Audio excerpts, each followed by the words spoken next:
Everything you love will disappear. Everyone you know will die. Every achievement you've worked for will crumble. Every memory you cherish will fade into silence.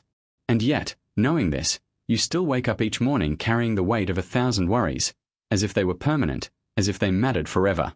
Why? If everything is temporary, why do you suffer so much?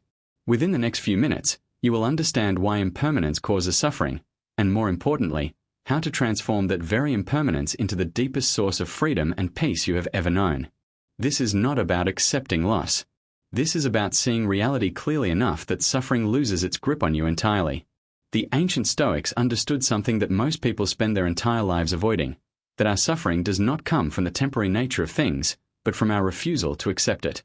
Marcus Aurelius, Emperor of Rome, the most powerful man in the known world, wrote in his private journals that everything he loved would pass away, and that this truth was not a curse but a teacher.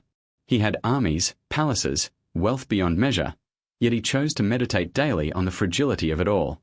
Not because he was pessimistic, but because he knew that clinging to permanence in an impermanent world is the architecture of suffering itself. But here is the reversal most people miss. You do not suffer because things are temporary. You suffer because you believe they should not be. You rail against the nature of existence itself, demanding that your relationships last forever, that your youth never fades, that your comfort remains unbroken. And in doing so, you place yourself at war with reality. And reality always wins. Consider your daily anxieties. The fear that someone will leave you. The dread that you will fail. The panic that you are not enough. Every single one of these fears is rooted in the illusion of permanence. You fear losing what you believe should stay. You fear failing at what you believe should succeed forever. You fear inadequacy because you think your worth should be constant and unshakable. But nothing in this universe is constant. Rivers change course. Mountains erode. Stasti. And you, too, are part of this cosmic impermanence. To expect otherwise is to misunderstand the very fabric of existence. The Buddha called this dukkha, often translated as suffering, but more accurately understood as the unsatisfactoriness that comes from clinging. You cling to pleasure, to people, to identities, to outcomes. And when they shift, as they inevitably must, you experience the tearing sensation of attachment being pulled away. This is the source of your pain. Not the change itself, but your grip on what refuses to stay still. Yet here is the paradox that changes everything. The moment you stop clinging, impermanence becomes beautiful. Think of a sunset. You do not mourn it while it is happening. You do not weep because it will end in minutes. You watch it, knowing it is fleeting, and that very fleetingness makes it precious. The temporary nature of the sunset does not diminish its beauty. It defines it. Now ask yourself, why do you not see your entire life this way? Because you have been conditioned to believe that permanence equals value. That if something does not last forever, it is not worth having. But this is a lie. The most profound moments of your life, the ones that have shaped you, the ones you return to in memory, were brief.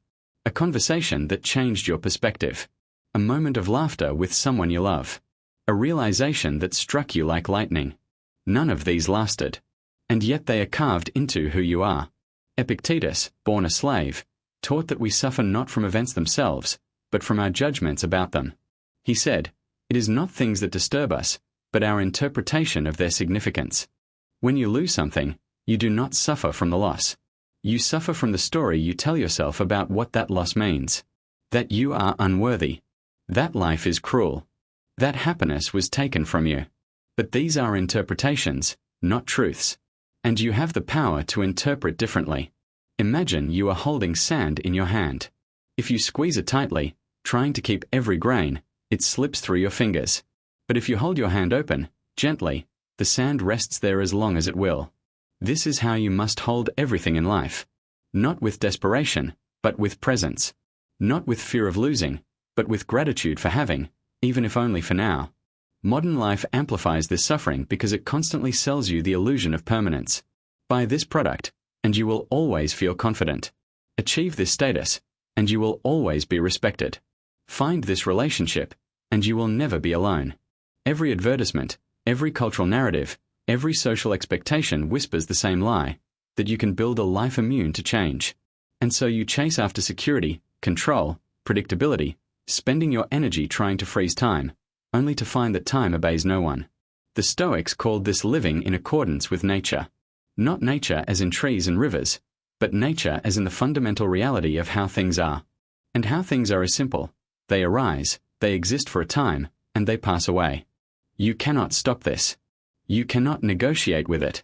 You can only align yourself with it or exhaust yourself resisting it. But here is where most philosophy falls short, and where your life requires something more practical. Knowing that everything is temporary does not immediately remove your suffering. Understanding impermanence intellectually is not the same as living from that understanding. So how do you bridge that gap? You begin by naming what you are clinging to. Right now, in this moment, what are you holding too tightly? Is it a relationship, a belief about yourself, a plan for the future, a grudge from the past? Write it down if you must. Look at it clearly. Then ask yourself, if this disappeared tomorrow, who would I be? Not who would I become in loss, but who am I beneath this attachment? This is the practice the Stoics called negative visualization, imagining the loss of what you value, not to become morbid, but to prepare your mind for reality. Seneca advised thinking each night that you might not wake, and greeting each morning as an unexpected gift.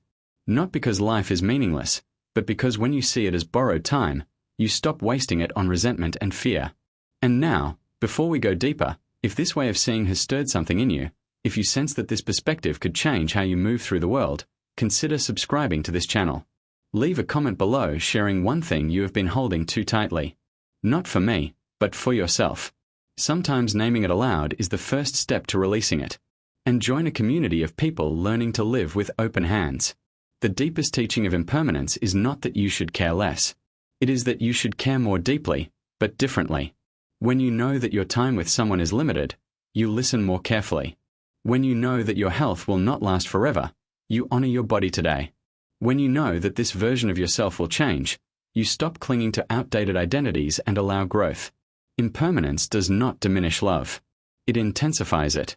It removes the laziness of assumption and replaces it with the urgency of presence. Think of how you treat a guest in your home. You welcome them warmly, you give them your attention, and when they leave, you do not collapse in despair. You are grateful they came. This is how the Stoics suggested you treat everything, every person, every experience, every phase of life. As a guest, not as a possession. Your suffering, then, is not a flaw. It is a signal. It is your soul telling you that you are living out of alignment with reality, that you are demanding permanence from a world that offers none. And the moment you hear that signal clearly, the moment you stop demanding and start accepting, something shifts. Not into resignation, but into a kind of fierce, calm freedom.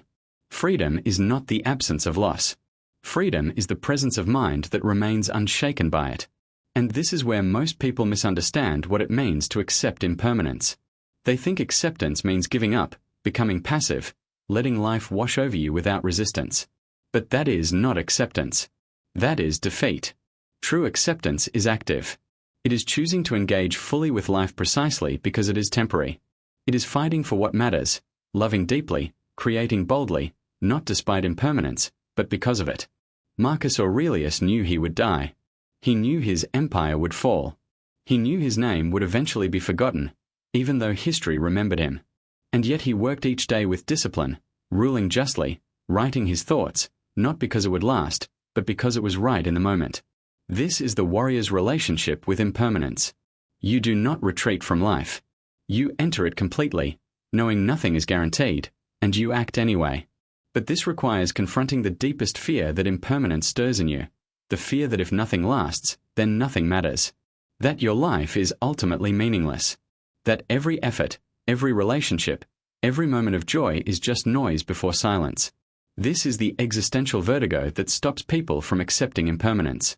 They believe that meaning requires permanence. That if there is no eternal heaven, no immortal soul, no lasting legacy, then what is the point? And here is the final reversal, the one that liberates you entirely. Meaning does not come from lasting forever. Meaning comes from depth, from presence, from the quality of your engagement with this fleeting existence. A flower blooms for a week and is no less beautiful than a mountain that stands for a millennium. A conversation can change your life in 20 minutes. A decision made in a single moment can ripple through decades. Duration is not the measure of significance. Intensity is. Authenticity is. Truth is. The Stoics spoke of living each day as if it were both your first and your last. Your first, so you approach it with curiosity and wonder. Your last, so you waste no time on pettiness, distraction, or pretense. When you live this way, the question of whether things last becomes irrelevant. You are not building monuments. You are living truthfully. And truth, even if temporary, has a completeness that permanence can never offer. Consider the moments in your life when you felt most alive. Were they permanent? Or were they fleeting instants, so vivid that they seemed to stop time? A moment of connection. A burst of laughter. A realization that made everything click into place. These moments did not last, and yet they are more real to you than the endless hours spent scrolling, worrying, avoiding. Impermanence did not make them meaningless. It made them sacred. Seneca warned that we do not have a short life. We simply waste most of it. We spend years ruminating on the past, which no longer exists, and fearing the future, which has not yet arrived. We live everywhere except the present, which is the only place life actually happens. And then we wonder why we suffer. You suffer because you are constantly trying to be in a time that is not now, holding on to what is gone or grasping for what might come, missing entirely the moment that is here. This is why the practice of presence is not a luxury. It is survival. It is the only way to stop suffering from impermanence and start receiving its gifts. Right now, reading these words, you are alive. Your heart is beating. Your mind is awake. This moment is real. And it will never come again. Not this exact configuration of light, thought, breath, and awareness. It is utterly unique and utterly temporary. And if you are not here for it, you are not here at all. But presence is not achieved through force. You cannot demand yourself into the now. Presence arises when you stop resisting what is. When you stop wishing this moment were different. When you stop comparing it to a past that seemed better or a future that promises more. Presence is the natural state of a mind that has released its arguments with reality. And yet, the world will tell you to argue. It will tell you to fear death, to avoid pain, to cling to youth, to secure your future, to protect yourself from uncertainty. And in doing so, it will train you to live in constant tension, always bracing for loss, never fully here. The Stoics called this living as if you were already dead. Not in body, but in spirit. Alive but not living. Breathing but not present. Epictetus taught his students to practice the dichotomy of control. To separate what is within their power from what is not. You cannot control whether people stay or leave. You cannot control whether you succeed or fail. You cannot control whether your body stays healthy or decays. But you can control your response. You can control your interpretation. You can control whether you meet each moment with fear or with grace. And that is enough. That is everything. Think about the things you have lost in your life. Relationships that ended. Opportunities that passed. Versions of yourself you can never return to. In the moment of losing them, you suffered. But now, looking back, can you see that some of those losses created space for something new? That some endings were necessary for growth? That some pain taught you what comfort never could? This is the wisdom that only time and reflection reveal. Impermanence is not your enemy. It is the sculptor of your soul. But here is the challenge. You must learn this not only in hindsight, but in foresight. You must meet the losses that have not yet happened with the same wisdom you now have for the losses that have passed. You must trust that whatever is leaving your life is making room for whatever needs to arrive. This is not blind optimism. This is structural understanding. Life is not random chaos. It is a process. And processes require movement. Stagnation is the only true death. The modern epidemic of anxiety is, at its core, a rejection of impermanence. You are anxious because you want guarantees. You want to know how things will turn out. You want certainty in a universe that offers none. And so you live in a state of perpetual tension, trying to predict, control, and secure outcomes that are fundamentally unpredictable. But what if you stopped? What if you accepted that you cannot know, and that not knowing is not a problem to solve but a condition to inhabit? The Stoics practiced a more fati, love of fate. Not passive acceptance, but active embrace. Whatever happens, I will love it, because it is real, because it is mine, because it is the material from which I will forge my character. When you live this way, nothing is wasted. Every hardship becomes training. Every loss becomes teaching. Every moment of uncertainty becomes an opportunity to practice courage. And courage, in this context, is not the absence of fear. It is the willingness to act despite fear, to love despite the certainty of loss, to build despite the inevitability of decay. It is the defiance of the person who knows that nothing lasts and chooses to care deeply anyway. This is not foolishness. This is the highest form of wisdom. You will die. Everyone you love will die. Every civilization will crumble. The sun itself will eventually burn out. And none of that makes this moment less valuable. In fact, it makes it infinitely more so. Because this moment is all you have. Not in a desperate sense, but in a liberating one. You are free from the burden of forever. You are free to be here, now, completely. The Stoics believe that philosophy is not something you study. It is something you live. It is not a collection of ideas but a set of practices that reshape how you move through the world. And the practice of impermanence is simple. Every day, remind yourself that this could be the last time.